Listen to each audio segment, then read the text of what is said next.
Hi everyone, welcome back. ഇന്ന് നമ്മൾ isSelected എന്നുള്ള ബൂളിയൻ മെത്തേഡാണ് ഡിസ്കസ് ചെയ്യാൻ വേണ്ടി പോകുന്നത്. അപ്പോൾ isSelected മെത്തേഡ് യൂസ് ചെയ്യുന്നത് ചില സ്പെസിഫിക് ആയിട്ടുള്ള എലമെന്റ്സിൽ മാത്രമാണ്.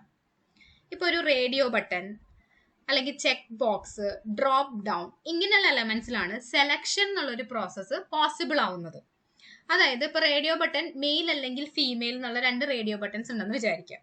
അപ്പോൾ അതിൽ ഞാൻ സെലക്ട് ചെയ്യുന്ന എന്താണോ അതിനെ ബേസ് ചെയ്തിട്ടാണ് അല്ലേ ആ ഡേറ്റ എടുത്തിട്ടാണ് അടുത്ത പേജിലേക്ക് പ്രോസസ്സ് ചെയ്യുന്നത്. അല്ലെങ്കിൽ ഒരു ഡ്രോപ്പ് ഡൗണിൽ ഞാൻ സെലക്ട് ചെയ്യുന്ന ഒരു വാല്യൂ വെച്ചിട്ടാണ് ബാക്കിയുള്ള സ്റ്റെപ്സ് എക്സിക്യൂട്ട് ആവുന്നത്.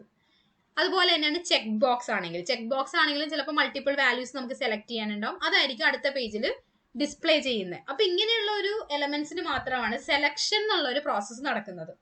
ഇപ്പൊ ഒരു ബട്ടൺ എടുത്തു കഴിഞ്ഞാൽ ബട്ടൺ നമുക്ക് ഡിസ്പ്ലേഡ് ആണോ എന്ന് നോക്കാം, എനേബിൾഡ് ആണോ എന്ന് നോക്കാം, സെലക്റ്റഡ് ആണോ എന്ന് നോക്കേണ്ട ആവശ്യമില്ല. കാര്യം ബട്ടനെ നമുക്ക് ഒരിക്കലും സെലക്ട് ചെയ്യാൻ പറ്റില്ല അല്ലെ, അതിൽ നമ്മളൊരു ക്ലിക്ക് ഓപ്പറേഷൻ ആണ് പെർഫോം ചെയ്യുന്നത് അല്ലെ.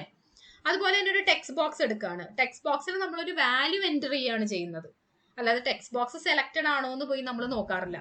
അപ്പോൾ ഈ സെലക്റ്റഡ് എന്നുള്ള മെത്തേഡ് ചില സ്പെസിഫിക് ആയിട്ടുള്ള എലമെന്റ്സിൽ മാത്രം യൂസ് ചെയ്യാനുള്ളതാണ്. പക്ഷെ നമ്മൾ ഇതിന് മുന്നേ ഡിസ്കസ് ചെയ്ത ഈസ് ഡിസ്പ്ലേഡും ഈസ് എനേബിൾഡും നമുക്ക് ഏത് എലമെന്റിൽ വേണമെങ്കിലും നമുക്ക് ട്രൈ ചെയ്ത് നോക്കാം. ആ എലമെന്റ് അവിടെ ഡിസ്പ്ലേഡ് ആവുന്നുണ്ടോ, ആ പേജിൽ അത് പ്രസന്റ് ആണോ, അല്ലെങ്കിൽ അതിലേക്ക് ഒരു ആക്ഷൻ പെർഫോം ചെയ്യാൻ പറ്റുന്ന രീതിയിൽ അത് എനേബിൾ ആണോ എന്ന് മാത്രമാണ് ഈ രണ്ട് എലമെന്റ്സും ചെക്ക് ചെയ്യുന്നത്. ഓക്കെ, അപ്പൊ ഈ ഒരു ഡിഫറൻസ് ഓർത്ത് വെച്ചിരിക്കാം. നമുക്ക് ട്രൈ ചെയ്ത് നോക്കാം. ഇത് നമ്മൾ എടുത്തിരിക്കുന്ന വെബ് ഡ്രൈവർ യൂണിവേഴ്സിറ്റി എന്നുള്ള സൈറ്റ് ആണ്.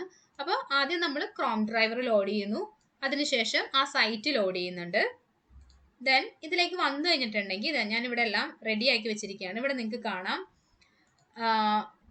ബൈ ഡിഫോൾട്ട് ഈ പേജ് ലോഡ് ചെയ്യുന്ന സമയത്ത് ഒന്ന് റിഫ്രഷ് ചെയ്ത് കാണിച്ചു തരാം. കണ്ടോ, ഈ പേജ് ഇവിടെ ബൈ ഡിഫോൾട്ട് ലോഡ് ചെയ്യുന്ന സമയത്ത് ഓപ്ഷൻ 3 സെലക്റ്റഡ് ആയിട്ടാണ് ഇരിക്കുന്നത്. ഓക്കെ, അപ്പൊ നമുക്ക് ഇവിടെ ഈ ഓപ്ഷൻ 3 എന്നുള്ള വെബ് എലമെന്റിൽ നമുക്ക് ഈ സെലക്റ്റഡ് ട്രൈ ചെയ്ത് നോക്കാം. കാര്യം അത് ഓൾറെഡി ചെക്ക്ഡ് ആണല്ലോ, നമുക്ക് വേറെ ഒന്നും ചെയ്യണ്ട. അപ്പൊ ഇതിന്റെ ഒരു എലമെന്റ് നമുക്ക് ഐഡന്റിഫൈ ചെയ്യണം. ഇവിടെ ഈ ഒരു ലേബലിലാണ് ഇത് കിടക്കുന്നത്. അതിനുള്ളിൽ ഒരു ഇൻപുട്ട് ടൈപ്പ് ചെക്ക് ബോക്സ്, പിന്നെ വാല്യൂ ഓപ്ഷൻ 3, ഇങ്ങനെയാണ് ഇതിരിക്കുന്നത്. അപ്പൊ ഇവിടെ നിങ്ങൾക്ക് കാണാം, ഇവിടെ ചെക്ക്ഡ് എന്നുള്ളൊരു ആട്രിബ്യൂട്ട് ഉണ്ട്. അങ്ങനെ ഒരു ആട്രിബ്യൂട്ട് വരുന്നത് നമ്മൾ ആ സെലക്ട് ചെയ്യുമ്പോഴാണ്. ഈ ഓപ്ഷനെ ഞാൻ ഇങ്ങനെ സെലക്ട് ചെയ്ത് വെച്ചിരിക്കുന്നതുകൊണ്ടാണ് ഇവിടെ ചെക്ക്ഡ് എന്നുള്ള ആട്രിബ്യൂട്ട് വന്നിരിക്കുന്നത് കേട്ടോ. അപ്പൊ ഇവിടെ നമുക്ക് ഐഡിയോ നെയിമോ അങ്ങനെ ഒന്നുമില്ല അല്ലെ, പെട്ടെന്ന് ഐഡന്റിഫൈ ചെയ്തെടുക്കാനായിട്ട്. എക്സ്പാത്ത് തന്നെ നമുക്ക് നോക്കാം. അതിൽ ടൈപ്പ് ഞാൻ കൊടുത്തു കഴിഞ്ഞാൽ കോമൺ ആണ് ടൈപ്പ്, എല്ലാത്തിൻ്റെയും ടൈപ്പ് ചെക്ക് ബോക്സ് എന്നല്ലേ വരുള്ളൂ. ഇതിനെ ഈ കാണിച്ചിരിക്കുന്ന 4 ഓപ്ഷന്റെയും ടൈപ്പ് ചെക്ക് ബോക്സ് ആയിരിക്കും. അപ്പൊ അത് എടുക്കുന്നതുകൊണ്ട് കാര്യമില്ല, നമുക്ക് യുണീക്ക് ആയിട്ട് ഐഡന്റിഫൈ ചെയ്യാൻ പറ്റില്ല. സോ ഞാൻ എന്ത് ചെയ്യാണ്, വാല്യൂ ഓപ്ഷൻ 3 എന്നുള്ള ഇതെടുക്കാന്ന് വിചാരിക്കുന്നു. ഓക്കെ, വാല്യൂ ഓപ്ഷൻ 3 എന്നുള്ളത് നമുക്ക് എക്സ്പാത്ത് ക്രിയേറ്റ് ചെയ്യാം, ഇൻപുട്ട്. അപ്പൊ ഇതൊക്കെ നമ്മൾ ഒരുപാട് പ്രാവശ്യം ഡിസ്കസ് ചെയ്തിട്ടുള്ളതാണ് കേട്ടോ, എക്സ്പാത്ത് ക്രിയേഷൻ. അല്ലെങ്കിൽ നിങ്ങൾക്ക് വീഡിയോ ഉണ്ട്. ഓക്കെ, ഇവിടെ ഒന്ന് സിംഗിൾ കോട്ട്സ് ആക്കിക്കോട്ടെ. അപ്പോൾ നമ്മൾ അതിനെ ഐഡന്റിഫൈ ചെയ്തു, കൺട്രോൾ ചെയ്യും. ഇനി നമുക്ക് അതിൻ്റെ ഒരു വെബ് എലമെന്റ് ക്രിയേറ്റ് ചെയ്തിട്ട് ട്രൈ ചെയ്ത് നോക്കാം. അപ്പോൾ വെബ് എലമെന്റ് ചെക്ക് ബോക്സ് ആണല്ലേ ഇത്. Check box equal to driver dot find element by dot XPath ആണ് ഞാനിപ്പോൾ എടുത്തത്. എക്സ്പാത്ത്, ഇനി ആ വാല്യൂ ഞാൻ ഇവിടെ പേസ്റ്റ് ചെയ്ത് കൊടുക്കണം. ഓക്കെ, അപ്പം നമുക്ക് ആ ചെക്ക് ബോക്സ് എന്നുള്ള എലമെന്റ് കിട്ടി. ഇനി എന്താണ് ഞാൻ നോക്കേണ്ടത്, ഈ ചെക്ക് ബോക്സ് സെലക്റ്റഡ് ആണോ ഇല്ലയോ എന്നുള്ളതാണ് നോക്കേണ്ടത് അല്ലേ. Check box dot is selected. അപ്പൊ ഈസ് വെച്ചിട്ട് വരുന്ന 3 മെത്തേഡുകൾ നമ്മൾ കവർ ചെയ്ത് കഴിഞ്ഞു കേട്ടോ. ഈ സെലക്റ്റഡ് നിങ്ങൾ എടുക്കുമ്പോഴത്തേക്ക് നിങ്ങൾക്ക് കാണാം, ഞാൻ കാണിച്ചു തരാം, അതിന്റെ എക്സ്പ്ലനേഷനും കൂടി ഞാൻ കാണിച്ചു തരാം.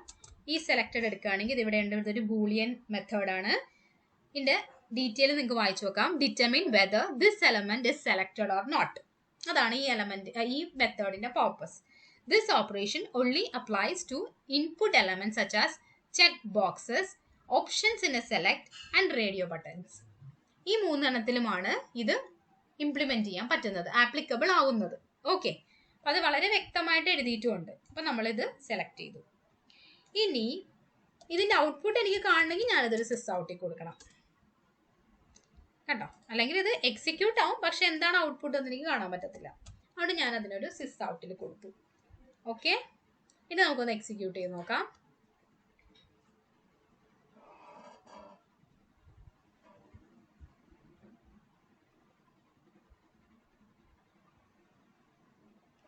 എക്സിക്യൂഷൻ കഴിഞ്ഞു. ഔട്ട്പുട്ട് നോക്കട്ടെ. ട്രൂ ആണ്. കണ്ടോ? ട്രൂ ആണ് കിട്ടിയത്. കാര്യം എന്താണ്? അത് സെലക്റ്റഡ് ആണ്. ബൈ ഡിഫോൾട്ട് ആയിട്ട് ഓപ്ഷൻ 3 ആ പേജ് ലോഡ് ചെയ്യുമ്പോൾ തന്നെ ഈ ഓപ്ഷൻ 3 സെലക്റ്റഡ് ആയിട്ടാണ് ഇരിക്കുന്നത്. ഓക്കെ, ഇനി നമുക്കിത് സെലക്റ്റഡ് അല്ലാത്ത, ഡിഫോൾട്ട്ലി സെലക്റ്റഡ് അല്ലാത്ത ഇങ്ങനെ ഈ ഓപ്ഷൻ 1 ഓപ്ഷൻ 2 നമുക്ക് നോക്കാം. ഓക്കെ, അപ്പൊ അതിന്റെ എക്സ്പാത്ത് എടുക്കണം. അപ്പൊ ഈ ഓപ്ഷൻ 1 സെലക്റ്റഡ് അല്ല കേട്ടോ, സെലക്റ്റഡ് അല്ലാത്ത ഒരെണ്ണമാണ്. ഇതിന്റെ നമുക്ക് നോക്കിക്കഴിഞ്ഞാൽ കാണാം സെയിം തന്നെ type check box value option 1 എന്നാണ് ഇരിക്കുന്നത്. അപ്പൊ നമുക്ക് അതിന്റെ എക്സ്പാത്ത് ഇതൊന്ന് മോഡിഫൈ ചെയ്താൽ മതി. ഇത് ഓപ്ഷൻ 1 ആക്കി കഴിഞ്ഞാൽ ആദ്യത്തെ എക്സ്പാത്ത് ആയിരിക്കും അത്. അപ്പൊ ഇത് തന്നെ ഞാൻ കോപ്പി പേസ്റ്റ് ചെയ്യാണ്, എന്നിട്ട് പേസ്റ്റ് ചെയ്തു. ഇത് ഏതാണ്? ആദ്യം കാണുന്നത് വെരി ഫസ്റ്റ് സെലക്റ്റഡ് അല്ലാത്ത അൺസെലക്റ്റഡ് ചെക്ക് ബോക്സ് ആണ് ഇത് കേട്ടോ. അൺസെലക്റ്റഡ് ചെക്ക് ബോക്സ് ആണ്. സ്പെല്ലിംഗ് പോയി. അൺസെലക്റ്റഡ് ചെക്ക് ബോക്സ് ആണ്. അത് ഓപ്ഷൻ 1 എന്നാണ് അതിന്റെ വാല്യൂ. ഇത് സെലക്റ്റഡ് ചെക്ക് ബോക്സ് ആയിരുന്നു. നിങ്ങൾക്ക് കൺഫ്യൂഷൻ ഉണ്ടാവാതിരിക്കാൻ ഞാൻ അതിന്റെ വേരിയബിളിന്റെ നെയിമും കൂടി മാറ്റിക്കോട്ടെ.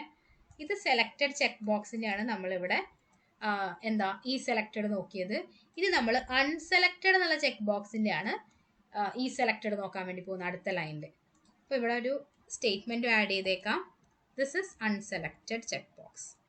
പ്രിന്റ് ചെയ്ത് കാണാൻ വേണ്ടിയിട്ടാണ്. അൺസെലക്റ്റഡ് ചെക്ക് ബോക്സിന്റെ ആണിത്. ഇത് സെലക്റ്റഡ് ചെക്ക് ബോക്സിന്റെ ആണ്. പ്ലസ് ആഡ് ചെയ്തില്ല, ഇവിടെ സെലക്റ്റഡ് ആണ് കേട്ടോ.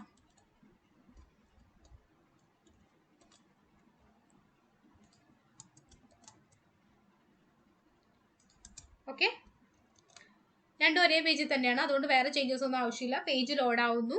സെലക്ട് ചെയ്തിട്ടുള്ള ചെക്ക് ബോക്സിന്റെ ഈ സെലക്റ്റഡ് നോക്കും, അൺസെലക്റ്റഡ് ആയിട്ടിരിക്കുന്ന ചെക്ക് ബോക്സിന്റെ ഈ സെലക്റ്റഡ് നോക്കും. അത്ര നമ്മൾ ചെയ്യുന്നുള്ളൂ.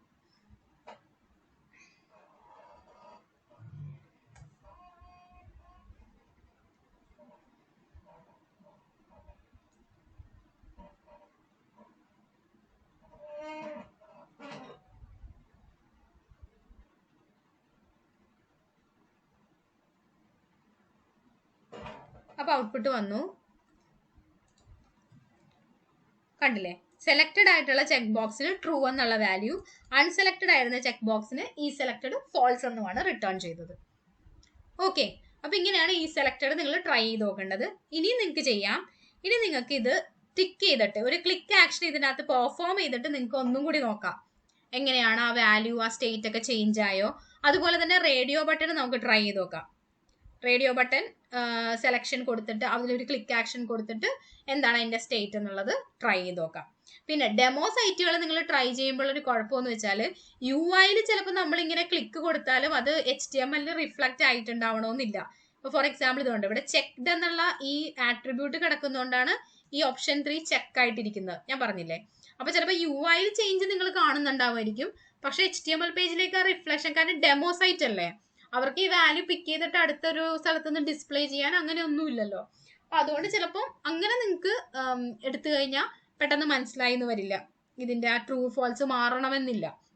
അപ്പൊ അതുകൊണ്ട് ഡിഫോൾട്ട് വാല്യൂ നോക്കിയിട്ട് ചെയ്യുന്നതായിരിക്കും ബെറ്റർ. അല്ലെങ്കിൽ ഏതെങ്കിലും ഒരു റിയൽ ടൈം എക്സാമ്പിളിൽ ചെയ്ത് നോക്കുന്നതായിരിക്കും ഈ കേസിൽ ബെറ്റർ കേട്ടോ. ഓക്കെ, അപ്പൊ അടുത്ത വീഡിയോയിൽ കാണാം. Thank you, by.